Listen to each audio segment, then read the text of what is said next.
É hora do empreender aqui no CBN Goiânia. E hoje vamos falar sobre contratação de funcionários. É natural que o número de colaboradores de uma empresa aumente de acordo com o crescimento. E cada vez vai ficando mais importante saber contratar bons funcionários para que o negócio siga sempre evoluindo. Nós vamos falar deste assunto aqui no CBN Goiânia com o professor administrador na área de empreendedorismo do IPOG, o professor Jerônimo Mendes. Professor, bom dia. Bom dia, Luiz Geraldo. Como vai? Tudo bem. Professor, nós vamos falar de um assunto que talvez agora tenha um aspecto até mais importante desse saber contratar. Nós estamos com uma maior oferta de mão de obra, não é isso? Por conta do desemprego que tem aumentado. Então, esse diferencial na hora de contratar tem um quê de diferente nesse momento ou não? E, Luiz Geraldo, eu acredito que sim. Nós sempre temos aqui 3 pontos que a gente deve levar em consideração quando contrata as pessoas. Uma delas é o conhecimento técnico, como eu digo, aquilo que as pessoas de fato sabem fazer, por conta da sua formação, aquilo que eles estudaram, seja numa faculdade, seja no Senai, seja no SESC, uma entidade que tenha de fato dado para ele uma base mínima de conhecimento. Mas conhecimento apenas não basta. Nós teríamos um segundo ponto a ser explorado, que para muitas empresas é importante, que seria a questão da experiência. Então vamos lá, conhecimento mais experiência. Experiência, de fato, é aquele tempo em que você dedicou para fazer alguma coisa, que você aperfeiçoou o teu conhecimento, que você adquiriu habilidades para poder trabalhar com aquilo que você aprendeu na escola. Agora, o ponto mais importante de tudo, Luiz Geraldo, seria a questão da atitude. E a atitude desses 3 pontos, eu diria que ela é a mais difícil de ser ajustada. Por quê? Porque a atitude, em geral, você só consegue descobrir, de fato, como ela vai se comportar a partir do momento em que você contrata um empregado. Ou seja, currículo você vê tranquilamente, ali você pode avaliar a questão do conhecimento, a questão da experiência, a formação, mas a atitude você só consegue a partir do momento em que você começa a trabalhar com a pessoa. Então, nesse sentido, é que nós temos que tomar cuidado. Eu posso dizer para você que é difícil você contratar alguém por uma questão de atitude.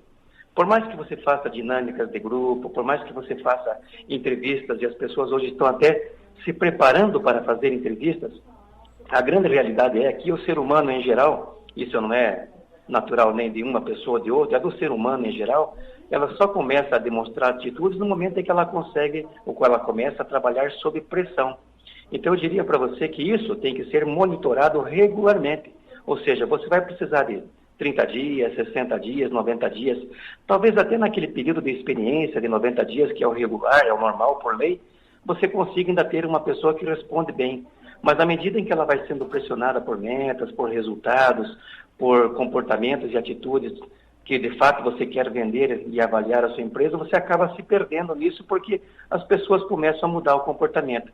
Então isso depende muito de como você contrata e de como você acompanha. Não basta apenas contratar, você precisa monitorar essas pessoas regularmente. Professor, e esse fato que o senhor coloca, tem o currículo, mas não tem atitude, ou a atitude, depois de contratado, pode ser diferente daquilo que era o esperado pelo empreendedor. Qual deve ser a ação do empreendedor? Substituir? Eu digo sempre assim, a gente despreza muito essa questão pessoal, né, Luiz Geraldo? As empresas ainda demoram a reconhecer o quanto um funcionário é importante, o quanto ele pode ser desenvolvido. Nós estamos vivendo um momento de transição no Brasil, em que, de fato, aqueles que se destacam, aqueles que realmente querem trabalhar, que querem participar, que querem fazer carreira dentro das empresas, eles têm realmente uma forma diferente de trabalhar. A questão é bem simples, como eu digo sempre. De quanto tempo você precisa para saber se uma pessoa vai ou não vai? 30 dias? 60 dias? 90 dias?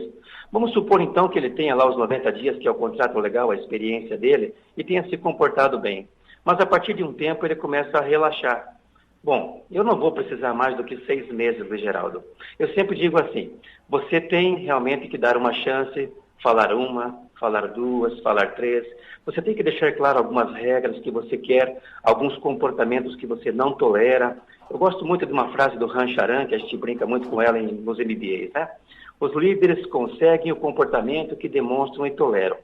Se eu relaxo no acompanhamento, se eu não dou a regra, se eu não deixo claro quais são as minhas expectativas, os meus valores, eu dificilmente vou ter alguém comprometido. Mas vamos lá, voltando ao normal aqui. Se você tem aí pelo menos 6 meses, eu acho que é mais do que suficiente para saber se a pessoa engrenou ou não engrenou. como eu sempre digo, você tem o direito de trocar. Há pessoas que querem trabalhar, ou melhor, querem um emprego, Geraldo, mas não querem trabalhar. Bom, eu também não quero esse tipo de pessoa na minha empresa. A questão é simples. Se desempenhar, se houver comprometimento, se você alinhar as expectativas e a pessoa corresponder, vamos em frente. Terá grande chance de crescimento, poderei premiar na frente. Caso contrário, não tem por que eu ficar carregando alguém nas costas. Isso faz muito sentido, principalmente porque hoje a mão de obra, o atendimento é fundamental. Professor, mais uma vez, muito obrigado pela gentileza do senhor em atender nosso convite. Tenha um bom dia.